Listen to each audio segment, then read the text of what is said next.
కావడం అంటే Baahubali story leak అయిపోయిందని కాదండి. మొన్న మధ్యన మన దర్శక దిగ్గజం రాజమౌళి అక్టోబర్ 5న ప్రభాస్ అభిమానులందరినీ సర్ప్రైజ్ చేసి గిఫ్ట్ ఇవ్వబోతున్నాను అని చెప్పి ఓ సస్పెన్స్లో ఉంచాడు. గుర్తుండే ఉంటుంది మీ అందరికీ. ఇప్పుడు ఆ సస్పెన్స్ని రివీల్ చేసేసాడండోయ్. అదేంటో తెలిస్తే మీరు కూడా షాక్ అయిపోతారు.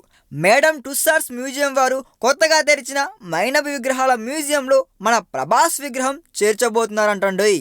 అయితే ఆ విషయాన్ని అక్టోబర్ 5న ప్రేక్షకులకు తెలియజెప్పాలి అనుకున్నాడు మన రాజమౌళి. కానీ ఆలోపే టుస్సాడ్స్ మ్యూజియం వారే స్వయంగా ఫోటోలు తీసుకొని విగ్రహం రెడీ చేస్తున్నాం అనే విషయాన్ని ప్రపంచానికి చెప్పేశారు.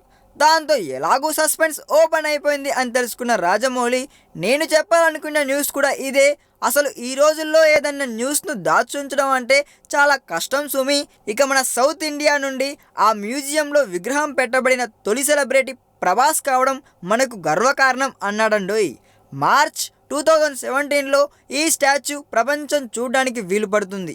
ఇక ఒక్కసారి విగ్రహం రెడీ అవ్వగానే దాన్ని ప్రపంచవ్యాప్తంగా ఉన్న మేడం టుస్సాడ్స్ మ్యూజియాలకు తిప్పేసి ఒక వరల్డ్ టూర్ వేయించి అప్పుడు బ్యాంకాక్లో పర్మనెంట్గా ఉంచేస్తారులేండి.